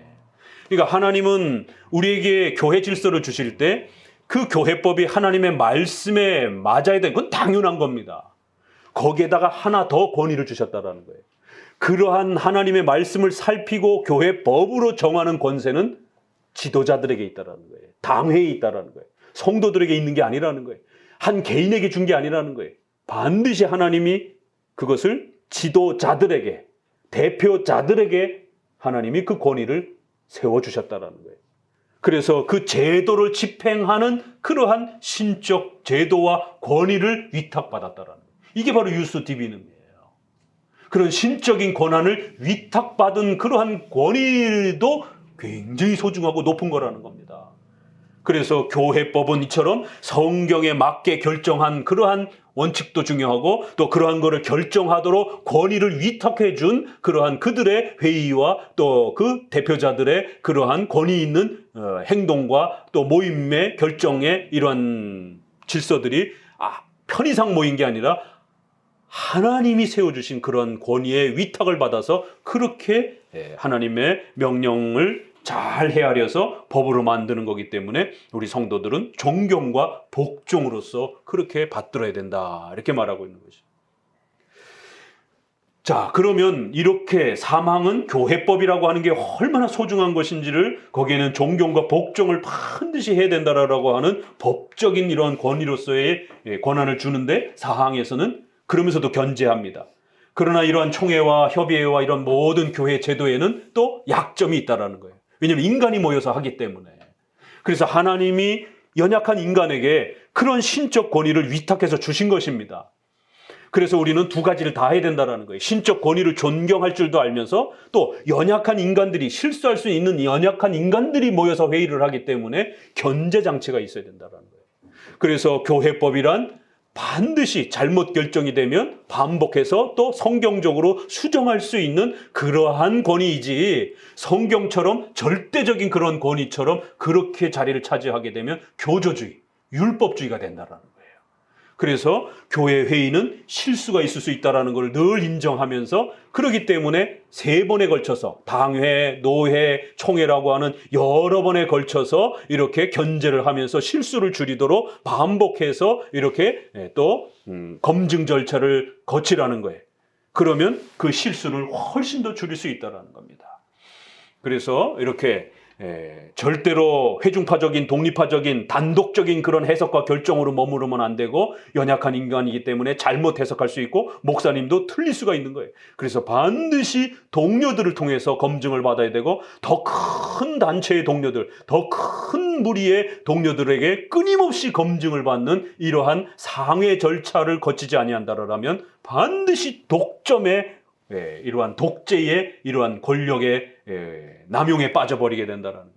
그래서 반드시 견제하는 이러한 장로 정치 제도와, 그럼에도 불구하고 검증하고 검증해서 그것이 하나님의 말씀의 올바른 해석으로 드러나게 되었으면 웨스트민스터의 이러한 고백들은 우리가 얼마든지 수정할 수 있습니다. 그러나 내 마음대로 수정하는 게 아니에요. 한 개교회가 수정하는 게 아닙니다. 이건 공적으로 고백한 거기 때문에 아까 말씀드린 것처럼 여러 단계를 거쳐서 그 틀렸다라고 하는 완벽한 검증을 해내야 되는 거예요. 그래서 공적인 총회의 결의를 통해서 그것이 수정이 되지 않는 이상 그건 법으로서 계속 지키는 거예요. 근데 그게 지난 400년 동안 그렇게 지켜져 온 겁니다. 국가 간의 그 부분만 수정을 하고 나머지 부분은 그대로 우리가 지금까지 400년 동안 문장 하나 토시 하나 안 고치고, 이 부분은 사람이 모여서 성경 해석으로서 결정한 것이지만 이 내용은 성경에 있는 내용을 그대로 충분히 반영한 거예요. 그러면 이 웨스트민스터 내용은 하나님의 말씀이에요, 아니에요? 하나님의 말씀이에요. 사도신경이 하나님의 말씀이에요, 아니에요? 하나님의 말씀인 거예요. 그러나 형식적인 권위에 있어서는 그거는 신조기 때문에 성경처럼 절대적인 제1의 권위는 아니에요. 그렇죠? 그래서 신조는 항상 수정할 수 있어요. 성경만이 절대적 권위입니다. 그러나 그 신조가 성경을 충분히 잘 요약했다라고 하면 여러분은 얼마든지 그 신조의 내용을 하나님의 말씀으로, 동일한 하나님의 말씀으로 충분히 수용하고 받아들이고 그것을 여러분의 삶의 규범으로 적용할 수 있다는 겁니다. 그래서 형식적 권위와 내용의 권위를 잘 구별할 줄 알아야 돼요. 형식에 있어서는 분명히 신조와 성경은 둘은 다른 겁니다. 그러나 내용이 성경을 가장 잘 요약하고 잘 반영해서 그렇게 교회 회의를 통해서 만들고 고백했으면 그건 우리가 사도신경을 고백할 때도 그것도 하나님의 말씀으로 고백하는 거고, 성경을 읽을 때도 하나님의 말씀으로 고백을 하는 동일성이 발휘가 된다는 거예요. 그래서 웨스트민스터 신앙 고백은 하나님의 말씀으로서 우리가 받아들이는 거예요. 그렇지만 형식적 권위로서는 얼마든지 혹시라도 우리가 모르고 있던 부분이 잘못된 게 발견되면 고칠 수가 있는 겁니다. 이걸 자꾸 사람들이 혼동하다 보니까 그러면 웨스트민스터는 뭐 절대 못 고치냐? 아니요, 고칠 수 있어요. 합의와 견제의 절차를 통해서 객관적 공적인 검증 절차를 통해서 웨스트민스터는 고칠 수 있습니다. 성경은 문장 하나 고치면 큰일 납니다. 그건 어떤 회의나 어떤 교회의 협의체를 통해서도 절대로 성경의 문장을 빼거나 더하거나 이거 못해요. 성경은 절대적 하나님의 말씀으로서의 무한한 권위를 갖고 있기 때문에. 그러나 신조는 넣을 수도 있고 뺄 수도 있어요. 하지만 합의가 되지 않으면 지금까지 지켜왔던 대로 하나님의 말씀으로 여기까지는 우리가 고백하고 받아들이는 겁니다. 그래서 형식적인 권위에 있어서는 얼마든지 도움의 역할이에요. 절대 권위는 성경이고 헬퍼, 도움으로 사용하라는 거예요. 성경은 절대 신조는 절대 못 고쳐. 이렇게 되면 성경과 대등한 어떤 형태가 돼 버린다는 그런 개념은 아니라는 거예요. 교회법이라고 하는 거는 교회법은 성경을 바탕으로 해서 만들어지는 거기 때문에 반드시 성경이 절대권이에요. 그래서 교회법이나 신조는 얼마든지 고칠 수 있습니다. 그러나 그걸 함부로 개인이 막 고치는 게 아니에요. 반드시 공적인 합의를 통해서 고치는 겁니다. 고쳐지기 전까지는 반드시 하나님의 말씀으로 수용하고 인정하고 그렇게 실천하는 것이에요. 그래서 마지막 부분에서는 이 사항을 잘못 읽어내면 신조 필요 없네? 이런 신조 무용주의. 회중파와 독립파가 이 사항에 시비를 겁니다. 왜요? 회중파와 독립파는 신조 무용론주의예요. 많은 분들이 헷갈려요. 존 오웬이라든가 이런 분들도 사보이 선언하고 그들도 신조나 선언이 있던데요. 형식적으로는 선언해요. 그렇지만 그분들은 독립적 완전 자유를 주장하는 분들이기 때문에 그 신조는 협의하고 그냥 편의상 의논해서 그렇게 발표한 것뿐이에요. 그걸 받아들일지 말지, 그 해석에 내가 복종을 할지 말지 어떤 의무도 없어요. 그러니까 그분들에게는 신조가 우리처럼 법이 아니에요. 그냥 좋은 의견일 뿐이에요. 그러니까 회중파, 독립파 분들은 신조를 우리 장로교처럼 그렇게 대우하지도 않고 그렇게 교회 안에서 가르치지도 않고 그렇게 성경 해석에 도움으로 쓰지도 않습니다. 우리는 반드시 1기준은 성경이고 2기준, 도움으로서, 헬퍼로서 성경 해석의 객관적인 공적인 규범으로서 역할인 거예요. 이 마지막 문장을 잘못 읽어내면 신조가 그러니까 필요 없네? 내 마음대로 성경 읽어도 되네? 이런 식으로 오해가 벌어질 수 있습니다. 자, 그래서 오늘은 사항 이렇게 읽어가면서 뒷부분에 304페이지 한번 보세요. 맨 아래 딸락 프랑스 신조 25조에 그의 권위로 세워진 교회의 제도는 신성한 것이 되어야 하며 라고 고백하는 것처럼 철저하게 하나님께서 자신의 말씀으로 세우신 신적인 권위를 가지고 있는 질서다라고 이렇게 표현합니다. 하나님은 이러한 도움과 종속적인 방편을 꼭 필요로 하시는 것이 아니고 다만 이러한 제약과 수단으로 다스리기를 기뻐하신다라는 거예요. 비록 이런 장로 제도가 분명히 인간이 참여하기 때문에 연약함이 있어요. 그래도 하나님은 이런 방식으로 운영하기를 원하신다라는 거예요. 왜 오늘날 목회자를 세워서 설교합니까? 목회자도 연약한 인간인데 그래도 이렇게 성경을 연구하는 전문가를 세워서 하나님의 말씀을 가르치는 방식으로 하나님은 하나님 자신의 말씀을 성도들에게 이렇게 양육하기를 원한다라는 거예요. 여러분이 따라서 우리가 이 문장 같이 읽어보세요. 굉장히 중요한 문장입니다. 따라서 우리가 사도신조에서 교회를 믿는다고 고백할 때는 유형적 교회의 외적인 교회 제도와 질서까지 성경적인 권위에 따라서 존중하고 간직한다는 의미를 포함하는 것입니다. 이러한 이유로 성경적인 교회 제도나 질서를 무시하거나 또는 변질시키거나 파괴시키는 것은 우리가 교회 제도에 참여하지 않거나 혹은 거기서 분리해 나가면 하나님의 말씀에 어긋나는 것이다 라는 고백처럼 하나님의 권위를 침해하는 것이나 마찬가지입니다. 그렇기 때문에 20년 동안 떠돌아다니는 이런 개혁파 교회 떠돌이 신자들이라든가 이런 분들은 이 교회론의 이런 신앙 고백에 따라 평가를 하면 하나님 앞에 무서운 죄를 하나님의 질서를 모독하는 이러한 죄를 범하는 것입니다. 교회 제도의 질서를 어지럽히는 것을 쉽게 생각하면 안 됩니다. 자, 마지막으로 이제 어디를 읽어보시느냐 우리 갈라디아서 6장 6절을 봅니다. 갈라디아서 6장 6절 교회 제도와 질서를 소중하게 여기는 우리 장로교회의 이러한 정신을 우리가 잘 익히고 배워야 됩니다.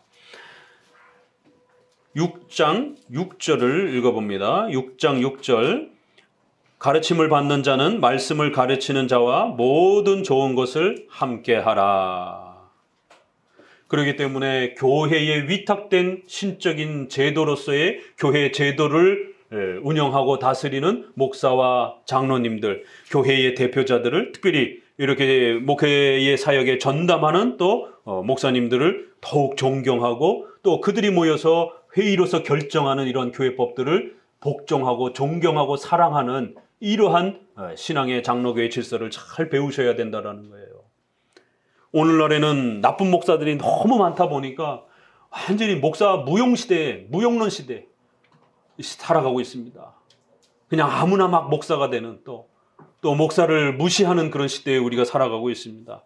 그렇다고 해서 우리 장로교 목사 성도들까지 그렇게 막 함부로 목사님들을 아무렇지도 않게 그냥 막 무시하고 목사님들의 해석과 또 목사님들의 회의와 이러한 교회 제도적 절차를 함부로 막대하면 안 됩니다. 그건 공부 안 하는 목회자들에나 해당이 되는 것이지, 정말 목숨을 걸고 평생을 연구하고 공부하는 이런 목회자들을 여러분이 함부로 그 해석을 넘어설 수 있다? 쉽지 않습니다. 그 목사님의 건강을 위해서 늘 기도해 주시고요. 저도 성대가 약해서 제가 제일 무서워하는 거는 우리 성도들이 주일날 목사님 1시간만 더 해주세요. 이게 제가 제일 무서워요. 제가 성대가 약해가지고 그렇게 조금만 많이 하면 금방 목이 쉬고 그래가지고는 저를 위해서도 기도해 주시고, 최근에는 코로나 때문에 별로 이렇게 외부 활동이 많이 없다 보니까 하루 종일 앉아서 책을 읽고 그러다 보니까 엉덩이 근육에 통증이 발생이 돼가지고 계속 침 맞으러 다니고 목회자 직업병이에요. 어깨 통증, 허리 통증은 들어봤는데 엉덩이 근육에 통증이 와가지고 이렇게 앉아있지를 못해요. 계속 쑤시고 아파가지고. 그렇게 목회자는 온몸이 아스러지는 한이 있더라도, 근육이 아스러지는 한이 있더라도, 그런 직업병을 갖더라도 책상에 앉아서 평생을 공부하고 연구하는 자로 살아가야 됩니다. 그거 감당하기 어려우면 목회자 되면 안 되는 것이에요. 수만 페이지의 책을 읽어내야 되고, 성경 히브리어 헬라어를 끊임없이 읽어야 하고, 성도들은 번역 성경으로 읽지만 가르치는 자는 히브리어 헬라어로 끊임없이 성경을 읽고, 그런 목사님들은 존경하고 사랑해야 됩니다. 함부로 여기면 큰일 납니다. 6절에 그렇게 가르침을 받는 자는 말씀을 가르치는 자와 모든 좋은 것을 함께하라. 분명히 하나님은 말씀을 가르치는 자가 있고 말씀을 배우고 듣는 자로 구별해 놓으셨다는 거예요. 그래서 성도들은 말씀을 가르치는 자와 함께 좋은 모든 것을 함께하라는 것이에요. 왜냐하면 목회자들은 생계를 포기하고 오직 그 말씀을 가르치는 일에 전념하는 자들이기 때문에, 그 목회자들의 생계를 또 책임져 주지 아니하면 당장 목회자가 연구를 할 수 없는 이러한 절박한 상황에 떨어지게 되고, 또 성도들은 가족들하고 재밌는 시간 마음껏 지내면서 목회자는 어떻게 잘 지내시는지 관심도 없고 이러시면 안 되는 거예요. 이런 표현이 왜 있겠어요? 모든 좋은 것을 함께하라. 이건 신앙적인 것, 또 윤리적인 것, 또 생활적인 것도 다 마찬가지. 그래서 제가 늘 우리 젊은 청년들한테는 이걸 훈련시키려고 1년에 한 번은 목사님 밥을 사라 라고 제가 명령을 하는 겁니다. 평생을 가르치고 돌봐주는 일반 사회의 어떤 도제교육의 사제 선생님이 돼도 선생님을 존경하고 그 선생님의 그림자도 안 밟고 이러는데, 영적인 이 비밀을 가르쳐주는 이러한 영적인 아버지로서, 부모로서 이렇게 모시면서 함께하는 목회자의 이러한 삶을 돌아보지 않는다라면 문제가 되는 것이에요. 그래서 최소한 1년에 한 번이라도 식사 대접이라도 하면서, 그렇다고 무슨 100만 원짜리 10만 원짜리 어디 가서 먹겠습니까? 무서워서 개혁교 목회자들은 먹지도 못해요. 그저 1만 원짜리 2만 원짜리라도 함께 또 밥 먹으면서 또 깊은 얘기도 서로 하고 또 서로의 마음을 나눌 수 있는, 이 돈 가는데 마음 갑니다. 이건 만고불변의 진리예요. 돈과 하나님을, 두 주인을 함께 섬길 수 없다라는 이 마태복음, 우리 속담에 돈 가는데 마음 간다는 게, 이거 불변의 진리입니다. 자기가 사랑하지 않는 사람은, 자기가 좋아하지 않는 사람은 서로 밥 한 번도 안 먹는 것이에요. 그렇기 때문에 모든 좋은 것을 함께 하라. 우리 젊은 청년들은 훈련을 하셔야 돼요. 그래서 목회자를 존경한다는 게 무엇인지. 직장 상사에게도 하물며 밥을 한 번 사는데 목사님 밥 한 번 안 사고 그렇게 그게 관심의 문제인 거예요. 그게 새 신년이 되게 되면, 또 이렇게 중요한 명절이 되면 돈보따리 싸들고 오라 이런 얘기가 아니라 문자라도 전화라도 인사를 콩 남기라는 거예요. 올 설에도 이렇게 보니까 목사님 건강하세요. 새해 복 많이 받으세요. 이렇게 문자가 오는 분이 계시고 안 오는 분이 계시더라고요. 예, 가을에는 꼭 모두 다 이렇게 보내시기 바랍니다. 그게 이렇게 서로 주고받으면서 그러한 관심의 문제를 말하는 겁니다. 자, 우리 쭉 또 넘어가셔서 데살로니가전서 5장 12절 비슷한 표현인데요. 이렇게 교회의 제도를 존경하고 또 교회의 그러한 지도권을 행사하는 대표자들을 우리가 존경하고 복종하는 이런 게 뭔지 데살로니가전서 5장 12절 13절 같이 읽어봅니다. 형제들아 우리가 너희에게 구하노니 너희 가운데 수고하고 주 안에서 너희를 다스리며 권하는 자들을 너희가 알고 저희 역사로 말미암아 사랑 안에서 가장 귀히 여기며 너희끼리 화목하라. 주 안에서 너희를 다스리고 권하는, 치리하고 설교하고 말씀을 양육하는, 분명히 여기 다스린다고 돼 있어요. 성도하고 목회자하고 구원론에 있어서는, 창조론에 있어서는 동일합니다. 그러나 교회론에 있어서는 분명히 서로 차이가 나는 거예요. 한쪽은 치리권을 가진 자고 한쪽은 치리에 복종을 해야 하는 그런 자라는 것이에요. 회중파는 이걸 동등하게 취급합니다. 성도나 목사님이나 똑같은 건데 왜 자꾸 그걸 독점하려고 하느냐. 아니요, 성경은 분명히 다스리는 자가 있고 다스림을 받는 자가 있다라고 이렇게 구별을 합니다. 그래서 너희가 서로 성도와 지도자가 잘 알아야 된다라는 거예요. 우리 성도들이 저를 잘 아십니까? 안다라는 게 뭡니까? 이거 주로 구약에서는 야다 이래가지고 남녀 부부관계 간에 그 깊은 그 인격적 관계를 쓸 때에 이 알다 이런 단어를 써요. 호세아에서 하나님을 아는 지식 이러잖아요. 하나님을 알다 이렇게 표현한단 말이에요. 그냥 대면 아는 그런 게 아니에요. 삶을 함께 나누는 정도의 그런 알물 말하는 거예요. 그리고는 사랑 안에서 이 지도자들을 가장 귀히 여기라는 거예요. 아멘? 아멘 소리가 안 나오는데 31장 다시 가르쳐야 되나? 가장 귀히 여기고 목사님과 성도들끼리 화목하라는 것이에요. 얼마나 소중한 말씀입니까? 영혼의 이러한 우리의 아버지가 되는 또 근본적인 아버지는 하나님이시지만 교회적 질서 안에서 우리 성도들을 가르치는 바울이 디모데를 내가 너를 낳았다라고 하는 이런 표현처럼 영적으로 양육했다라고 하는 이런 표현처럼 교회의 이러한 지도자로서 세워준 목회자들을 사랑하고 귀히 여기라는 이게 성도들을 위해서 또 교회 질서 안에서 하나님의 뜻이다 이렇게 표현합니다. 또 읽어봅니다. 디모데전서 5장 17절 조금만 뒤로 더 넘기시면 디모데전서 5장 17절 같이 읽어봅니다. 잘 다스리는 장로들을 배나 존경할 자로 알되 말씀과 가르침에 수고하는 이들을 더할 것이라. 성경에 일렀을 때 곡식을 밟아 떠는 소의 입에 망을 씌우지 말라 하였고 또 일꾼이 그 삭슬을 받는 것이 마땅하다 하였느니라. 장로에 대한 송사는 두세 증인이 없으면 받지 말 것이요. 잘 다스리는 장로들을 배나 존경하라는 거예요. 그리고는 말씀을 가르치는 자들은 더 존경하라는 거예요. 비교급을 썼습니다. 이게 우리 회중파와 장로파의 엄청난 논쟁이에요. 이걸 즉으로 읽어요. 장로들을 존경하라. 즉 그리고 목사들도 존경하라. 이런 식으로. 그러나 우리 번역이 잘 돼 있습니다. 더로 돼 있어요. 비교급으로. 원문도 더로 돼 있어요. 장로들보다 목사를 더 존경하라는 거예요. 왜 그렇겠습니까? 목회자는 말씀을 가르치는 사역을 해야 하기 때문에 그렇다라는 거예요. 그래서 목사에게만 설교권과 성례 집행권을 주는 겁니다. 장로님에게는 치리권만 주는 것이에요. 이렇게 직분이 차이가 난다라는 겁니다. 그래서 우리 청년들은 좀 상식적으로 아셔야 되는 게 회중파들은 이직분론을 좋아해요. 장로와 집사. 그래서 장로는 목사나 장로나 똑같다라고 하는. 그러나 핫지를 중심으로 해서 우리 장로교 계열의 조직신학에서는 삼직분론을 더 좋아합니다. 목사, 장로, 집사.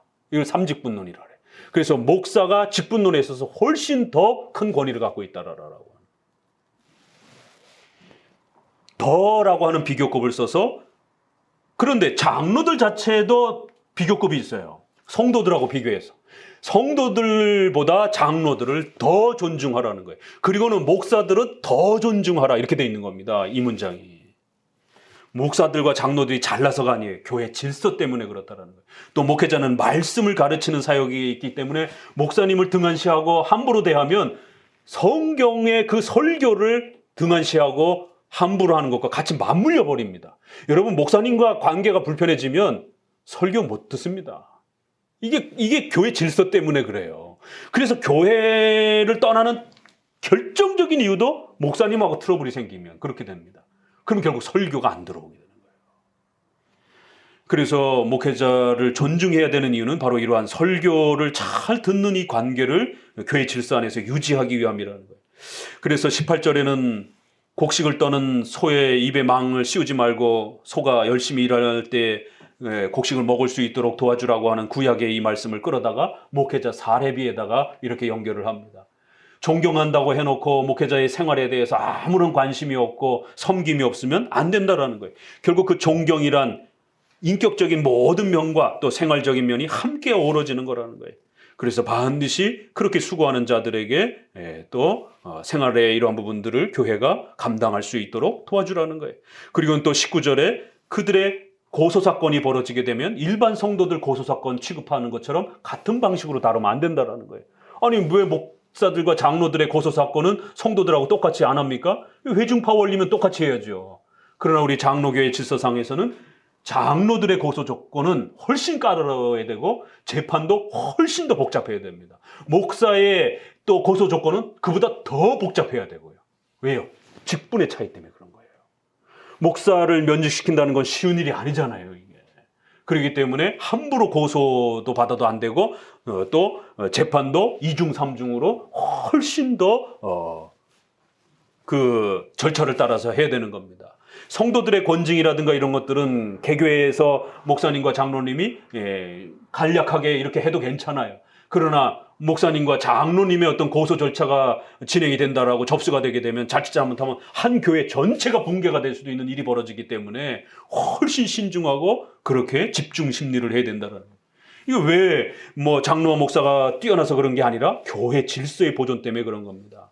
자, 마지막으로 히브리서 13장 17절을 읽어봅니다. 이렇게 아주 많은 부분들이 교회의 권위를 존중하고 특별히 교회의 사역자들과 목회자들을 우리가 존중하면서 사랑하는 게 어떤 것인지를 소개합니다.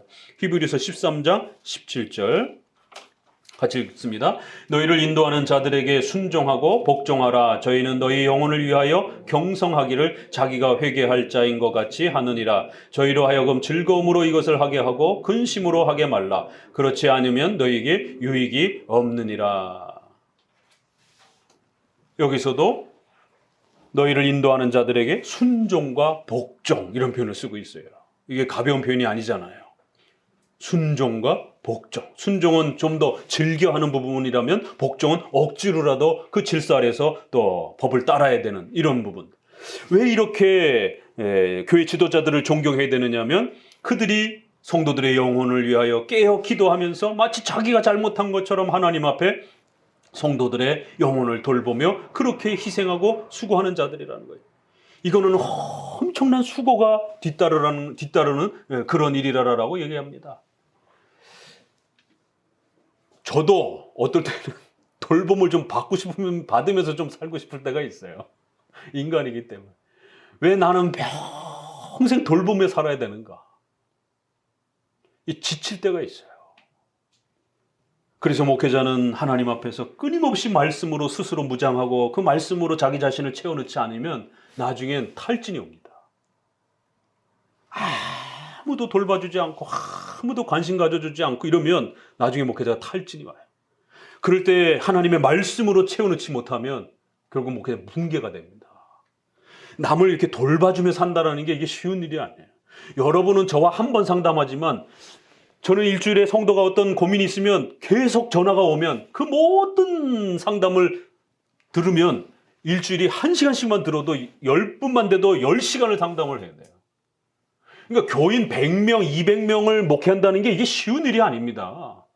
한 분하고 1시간씩만 상담을 해도요. 성도들 살아가다 보면 목사님한테 물어보고 싶은 그런 주제와 내용들이 끊임없이 발생이 되잖아요. 그럴 때도 목사님한테 물어서 무인론도 하고 또 기도도 같이 하고 이래야 되는데 도대체 목사님하고 통화할 수가 없어요. 바빠갖고 목사님이.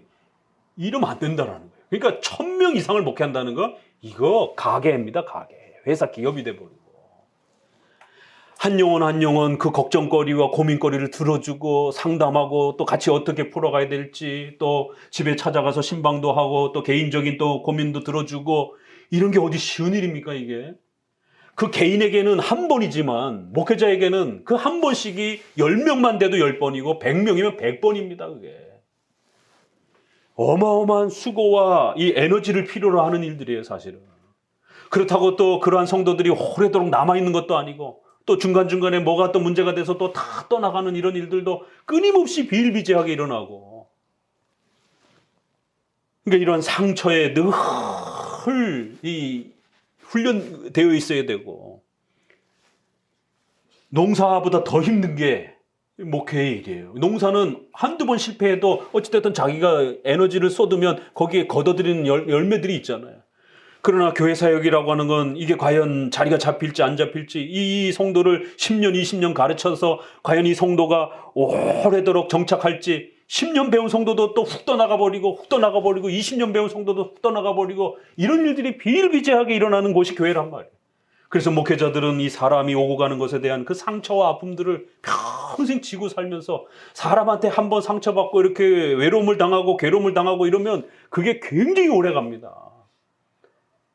이게 쉽게 그냥 갔어? 그리고 싹 이게 잘 안 돼요. 인간이기 때문에. 뭐 때문에 떠난 거지? 혹시라도 뭐가 불편하지 않았는가? 내가 잘못한 건 아닌가? 도대체 뭐가 문제가 있는 것인가? 이런 이 고민과 고뇌에 또 빠지면서 오랜 마음에 이 아픔들이 또 걸러진단 말이에요.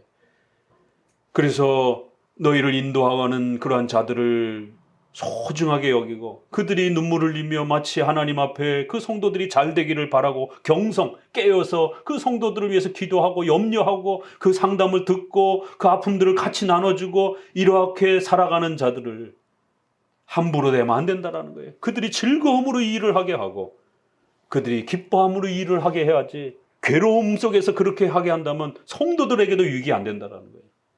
이렇게 성경은 곳곳에서 우리에게 목회자하고 잘 지내라라고 거듭거듭 당부를 하고 권면을 합니다. 오늘 31장 이제 이렇게 끝내면서 교회 정치를 이제 끝냅니다. 잘 정립하셔서 우리 장로 정치가 얼마나 훌륭한 건가.